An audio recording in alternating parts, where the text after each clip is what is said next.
Olá, meus irmãos, membros da Primeira Igreja Batista em Éden, querida família de Deus aqui em Éden. Eu quero dar as boas-vindas a todos vocês e também a todos aqueles que estão, mesmo não sendo da nossa igreja, mas estão nos acessando nesse momento. A minha oração é que Deus nos abençoe nesse culto. Hoje são 5 de abril, primeiro domingo de abril de 2020. E nós então vamos orar pedindo que Deus nos abençoe nesse ajuntamento. Pai querido, obrigado porque, apesar de estarmos distantes fisicamente uns dos outros, mas através do poder da mídia e também pelo Teu Espírito, nós estamos juntos e podemos nos encontrar diante do Teu altar.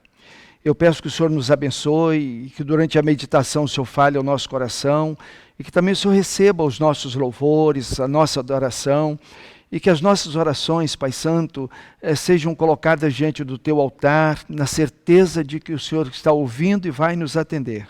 Eu peço que o Senhor nos abençoe nesse momento de culto, em nome de Jesus. Amém e amém. Nesse momento nós vamos passar a palavra para a equipe de cânticos, quando nós vamos estar louvando o nosso Deus, glorificando o Seu nome.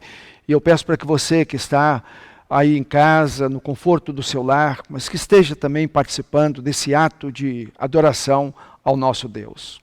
Estamos mais uma vez aqui para louvar e agradecer o nome do Senhor, para dizer o quanto Ele é precioso, que só Ele é santo, santo, santo, digno de toda a honra e de toda a glória. E aonde você está, na sua casa agora, ergue as suas mãos, exalte e adore esse Deus.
Somente de ti, Senhor.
Queridos irmãos, nós estamos vivendo momentos difíceis.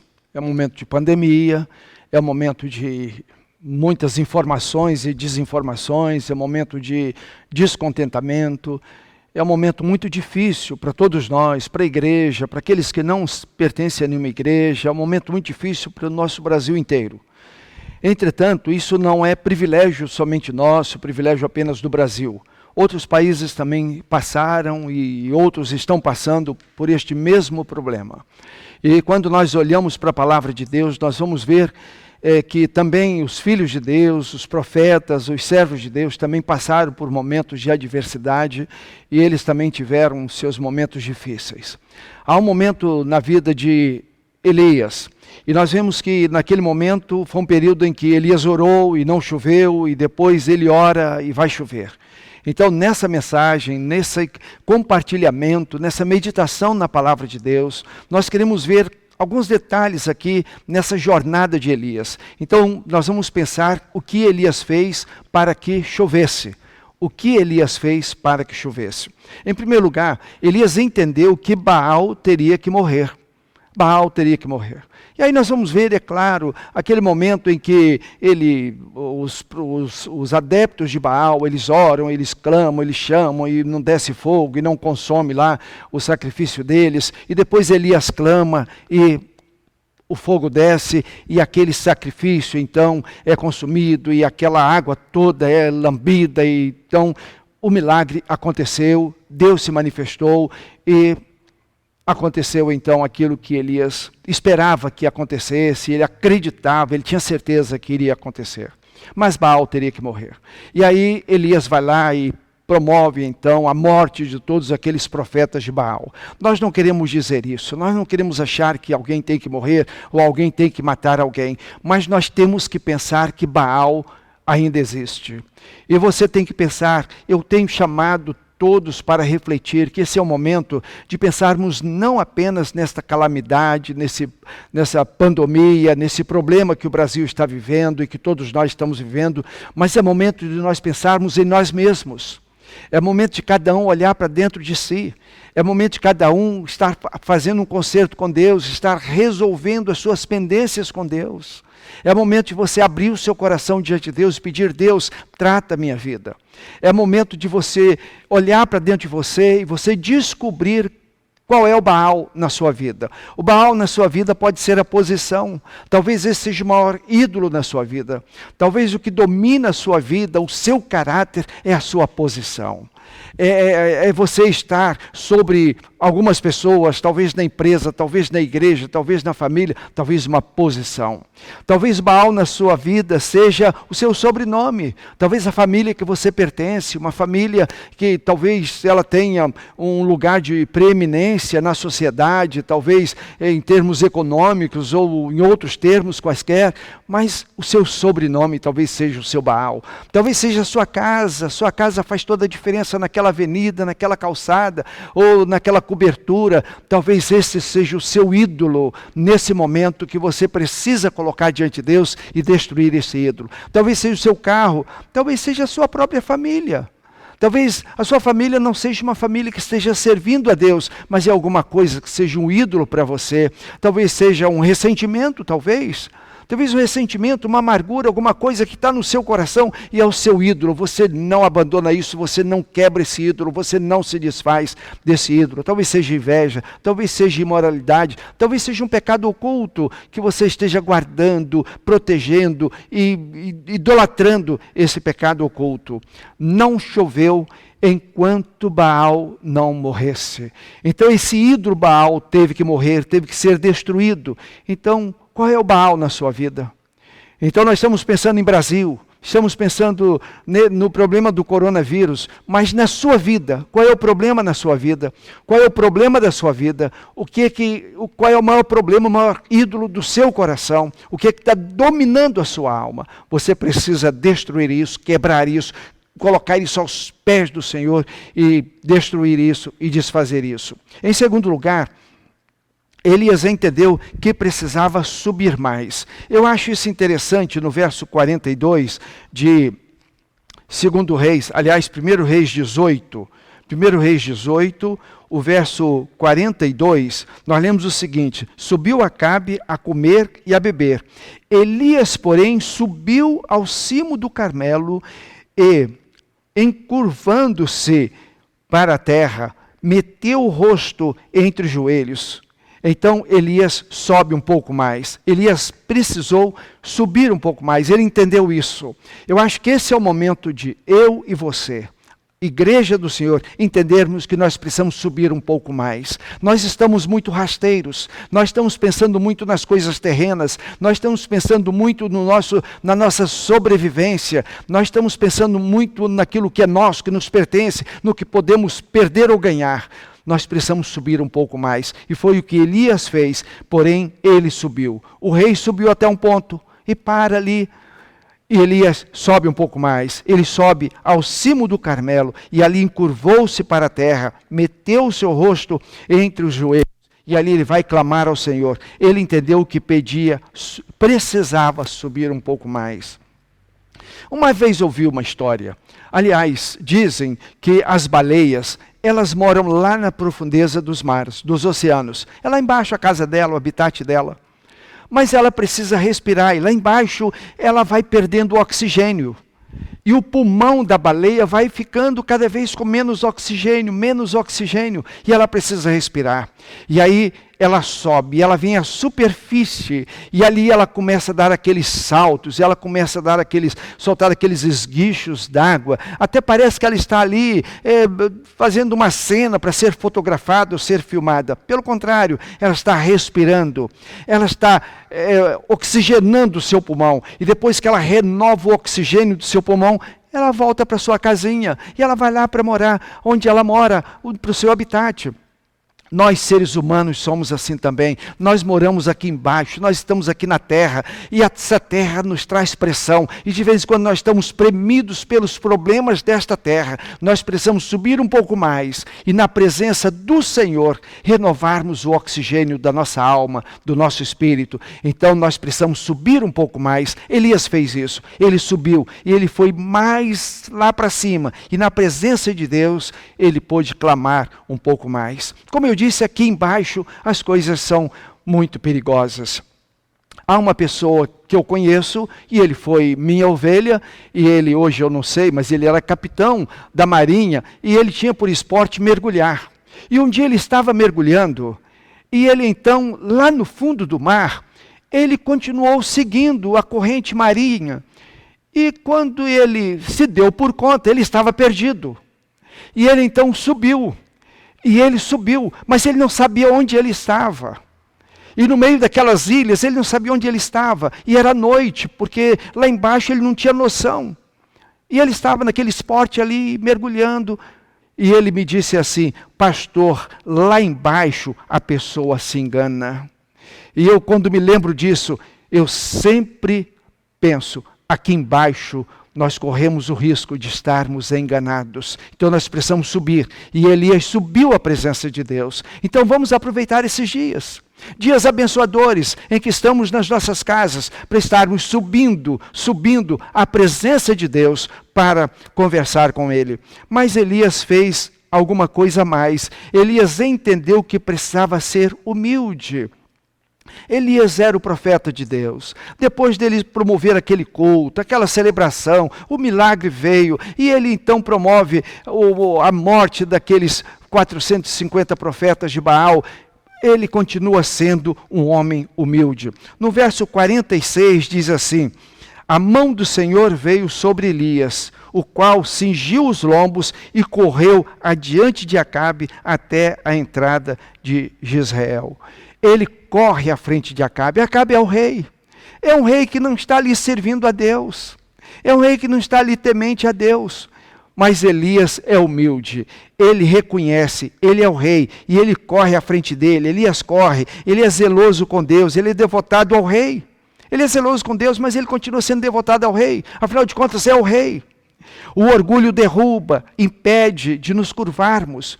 Quantas vezes nós somos tão orgulhosos, nós não conseguimos nos curvar, nós não conseguimos nos humilhar, nós não conseguimos pedir desculpas, não conseguimos pedir perdão. E então somos arrogantes. O orgulhoso dá lugar ao diabo. Ele acalenta a amargura, pecados, orgulhos no coração, porque é orgulhoso. Se você é uma pessoa assim, é hora de, na presença de Deus, em oração, confessar esse pecado e pedir a Deus: Deus, me transforma a minha vida, de que eu possa ser mais humilde. O orgulhoso não perdoa as pessoas. São pessoas feitas à semelhança de Deus, são pessoas amadas por Deus, são pessoas que Deus faz conta, mas você não faz, você não perdoa, você não releva. Pessoas que são amadas por Deus. O orgulhoso não perdoa pessoas a quem Deus ama. Dizem às vezes, quantas vezes dizem: eu perdoo, eu amo, mas eu não consigo perdoar. O humilde celebra o próximo. Ele celebra o próximo. Agora nós vemos aqui Elias correndo na frente daquele rei. Afinal de contas, ele é o rei. E Elias está correndo à frente daquele rei, numa atitude humilde. E a palavra de Deus, então, nos diz em Romanos 13, verso 7, dai a cada um que lhe é devido, a quem tributo, tributo, a quem imposto, imposto, a quem temor, temor, a quem honra, honra. E Elias está agindo exatamente assim. É hora de nós, como crentes, igrejas do Senhor Jesus, reconhecermos as pessoas que têm autoridade sobre nós, as pessoas que têm poder de governar o nosso país e por isso serem nossos governantes, e a eles darmos a honra que lhes é devida, e estarmos então buscando a presença de Deus, e na presença de Deus estarmos, mas também reconhecermos que esses homens e mulheres que nos governam precisam receber a devida honra. Mas Elias entendeu também que precisava orar, e orou. Ele precisava orar e orou. No verso 42, o verso 42 diz que ele subiu, e ele subiu ao monte, ao cimo do Carmelo, e encurvou-se para a terra, meteu o rosto entre os joelhos, e ele então, ali ele clama a Deus. Elias entendeu que precisava orar, e ele ora. Elias travava uma luta com Deus. Nós estamos vivendo um momento em que os brasileiros estão travando uma luta entre os governantes. Estão promovendo essa luta. Uns estão de um lado, outros estão de outro. É hora de nós evangélicos, de nós povo de Deus, família de Deus, nos unirmos e travarmos uma luta na presença do nosso Deus, de clamarmos a Deus, porque dele vem o socorro. É hora de nós estarmos diante de Deus, não é hora de nós nos dividirmos e de nós estarmos incentivando lutas entre seres humanos. Elias, então, ele trava uma batalha com Deus. Elias sabe que a solução não estava em Acabe, que a solução não estava no rei, que a solução não estava no reino, que a solução não estava no palácio. Elias sabe, a solução está no céu, a solução está nas mãos do soberano, a solução está em Deus. Nós sabemos disso, mas por que agimos diferente? Nós sabemos que a solução para o nosso Brasil não está no Planalto, a solução para o nosso país não está em Brasília, a solução para o nosso Brasil está nas mãos do nosso Deus. Elias sabia disso, e Elias então, ele trava uma luta com Deus. Ele se curva diante de Deus, e ele clama a Deus, e ele conversa com Deus. Então, igreja de Jesus, façamos isso. Façamos isso, coloquemo-nos na presença do nosso Deus, clamando pelo nosso querido Brasil. Também nós vemos que Elias entendeu que precisava perseverar. Elias entendeu que ele precisava perseverar. E mais uma vez eu quero te dizer que Deus é tão bom, que Ele nos faculta um período em que nós podemos perseverar. Nós podemos continuar em casa na presença de Deus. Nós podemos ter momentos e muitos dias para estarmos diante do nosso Deus. Elias entendeu que precisava perseverar e ele perseverou na presença de Deus. Ele persevera no capítulo 18, que nós lemos os versos 43 a 45, e disse ao seu moço, sobe e olha para o lado do mar. Ele subiu, olhou e disse, não há nada.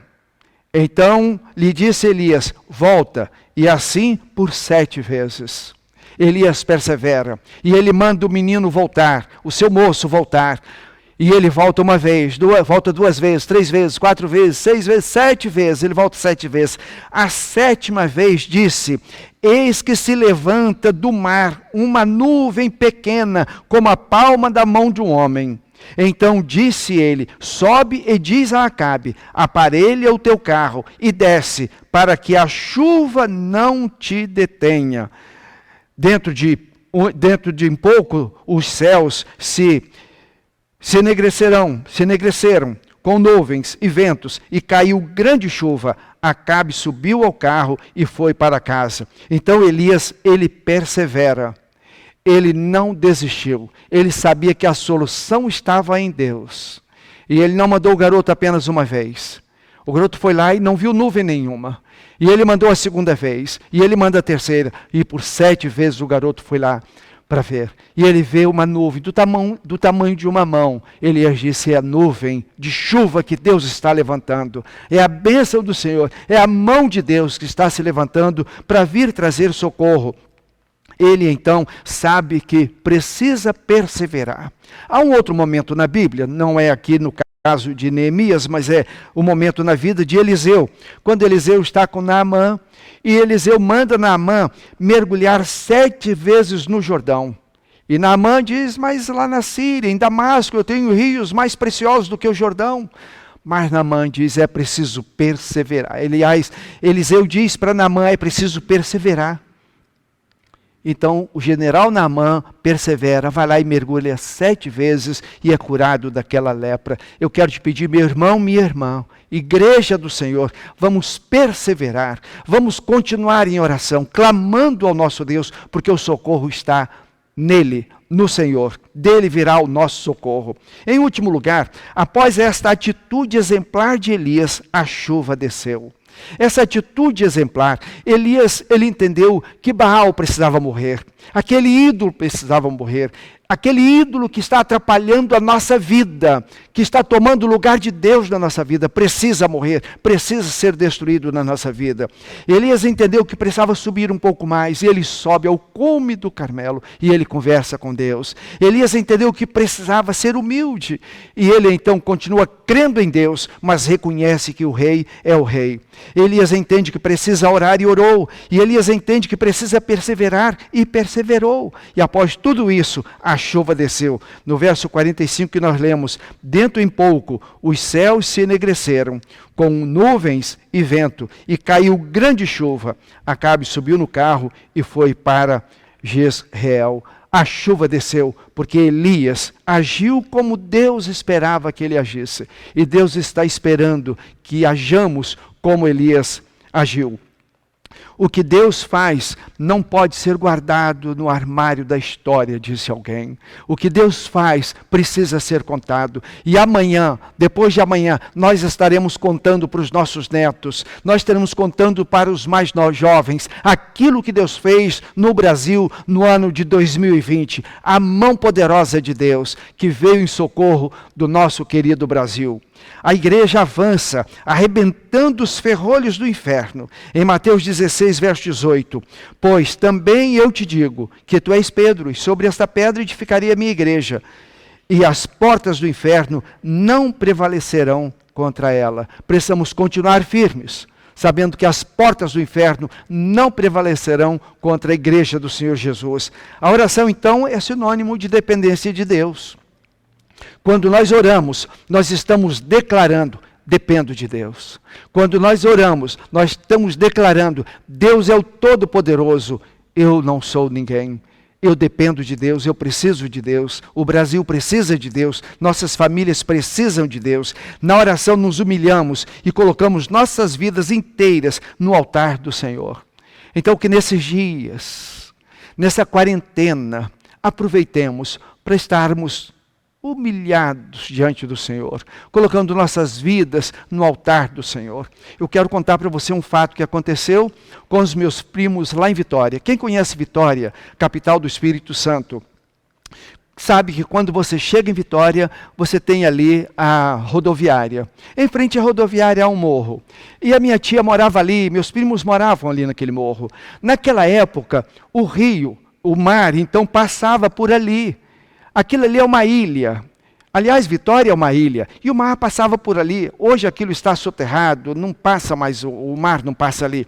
E os meus primos estavam lá pescando numa canoa, e veio um vendaval, e começou a levar a canoa dos meus primos. E eles estão indo embora. E a minha tia lá em cima do morro, dentro de casa, ela gritando para eles, e pedindo para eles voltarem. Mas eles não ouviam minha tia, era uma tempestade. E cada vez mais eles estavam remando, mas eles não conseguiam vencer aquele vendaval, e cada vez mais aquela canoa era levada, cada vez mais se afastando.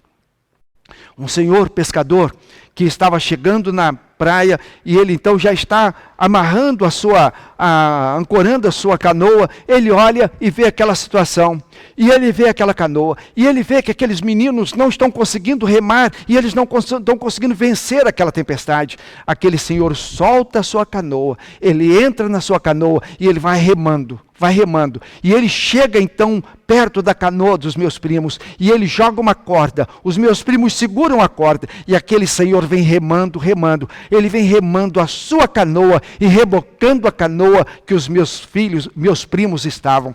Quando eu me lembro disso, eu penso, esse é o meu Jesus. Quando nós estamos em meio a um vendaval, uma tempestade, uma pandemia, algo que a gente não consegue viver, nós não vamos sobreviver, não há solução à vista, e nós clamamos por Deus, Ele vem. E Ele tem poder sobre as tempestades, e Ele pode nos rebocar, e Ele pode nos levar são e salvos às nossas casas e à praia, e então nos libertar de qualquer problema, de qualquer calamidade. Eu quero terminar lendo 2 versos da palavra de Deus, aliás 3 versos. O primeiro deles em Oséias 10, verso 12. Semeai para vós em justiça, colhei segundo a misericórdia. Semeai para vós em justiça e colhei segundo a misericórdia do Senhor. Lavrai o campo alqueivado, aquele campo cansado, você acha que não dá mais, que não tem mais jeito, mas lavrai o campo alqueivado, revire esse campo, revire o seu coração, a sua vida, revire, há esperança. Lavrai o campo alqueivado, porque é tempo de buscar ao Senhor, é tempo, esse é o tempo de buscarmos ao Senhor, é o tempo de clamarmos ao Senhor, até que venha, de clamar até que venha, e chova a justiça sobre vós. E quero terminar com Tiago, quando o apóstolo Tiago, no capítulo 5, versos 17 e 18, ele nos diz: Elias era homem sujeito às mesmas paixões que nós, e orou com fervor para que não chovesse, e por 3 anos e 6 meses não choveu sobre a terra. E orou outra vez, e o céu deu chuva, e a terra produziu o seu fruto. Amém? A palavra de Deus está nos dizendo que Elias era um homem semelhante a nós, semelhante a mim, semelhante a você. E ele orou e Deus atendeu a oração de Elias.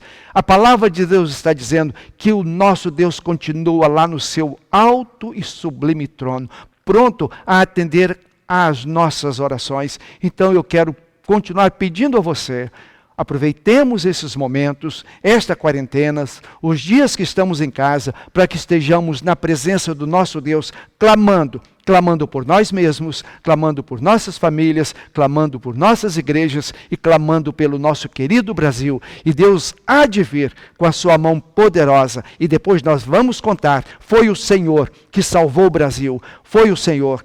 Não foi o governo, não foi o Planalto, não foi nenhuma força terrena, foi uma força celestial. A mão do Senhor fez isso. Que Deus nos abençoe.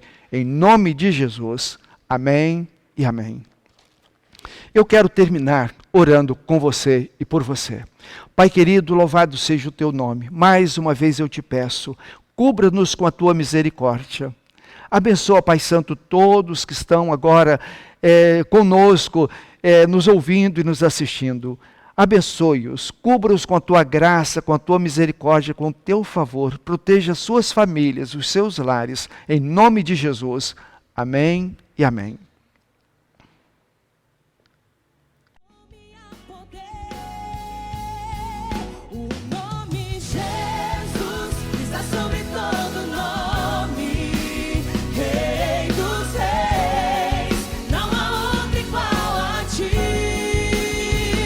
O nome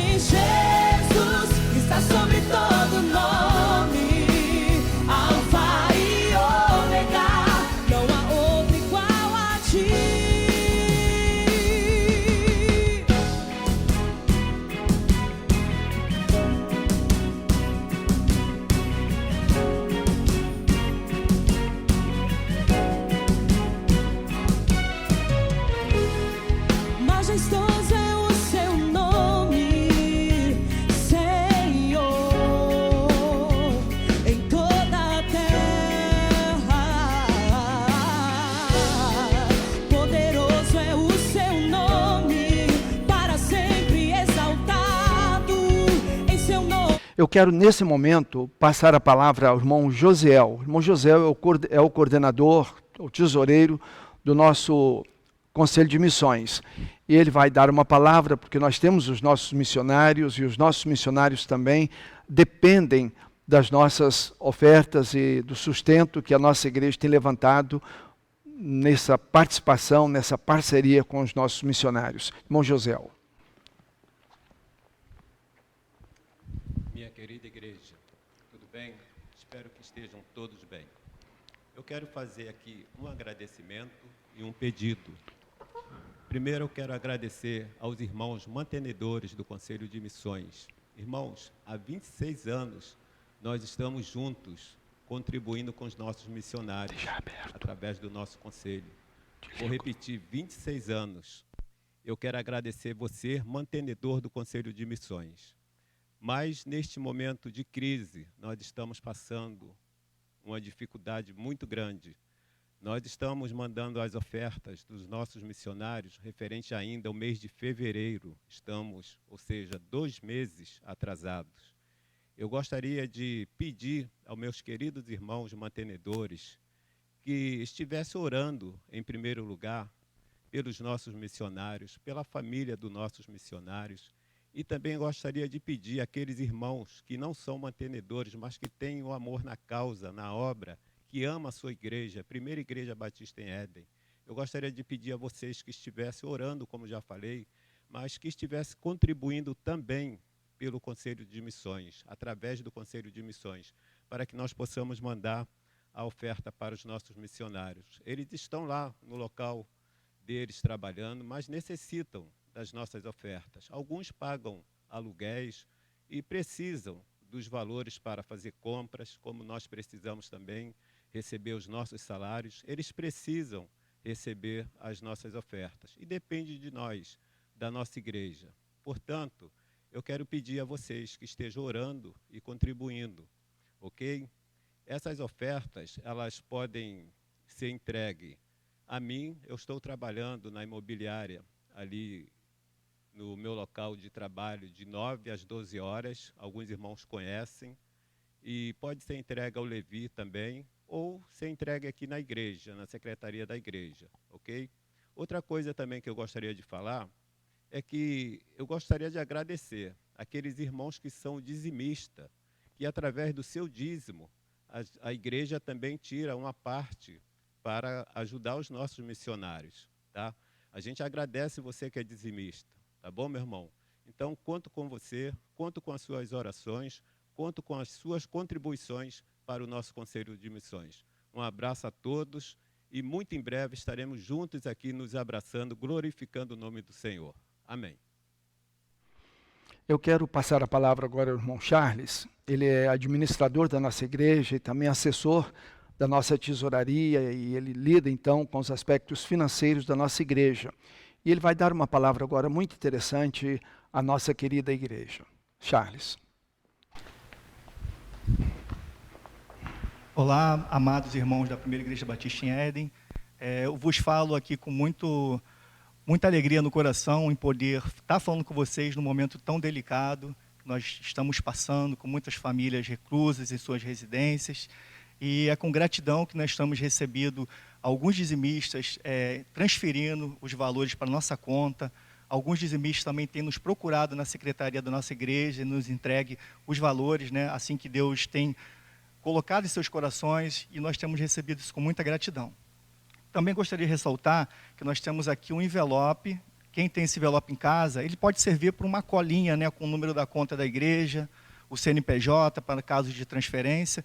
E também gostaria de informá-los que nós estamos aqui na Secretaria da Igreja de segunda a sexta-feira, de 9 às 17 horas, para recebê-los.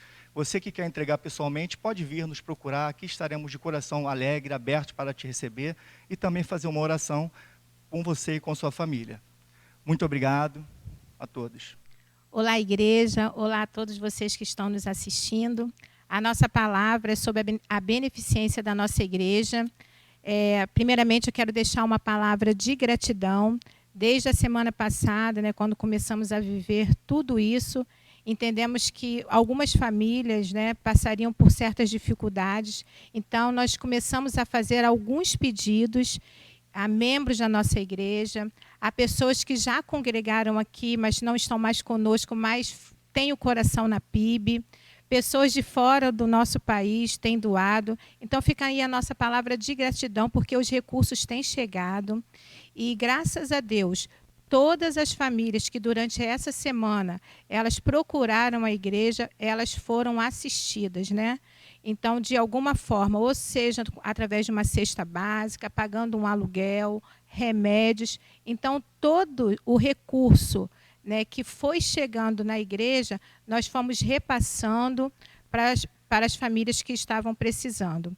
O meu pedido, ele continua. Eu quero continuar pedindo a você, membro da nossa igreja, você que não faz parte da nossa igreja, a continuar contribuindo, né? Você pode fazer isso de várias formas. Você pode fazer isso através, né, da conta da nossa igreja, você pode fazer um depósito na conta da igreja.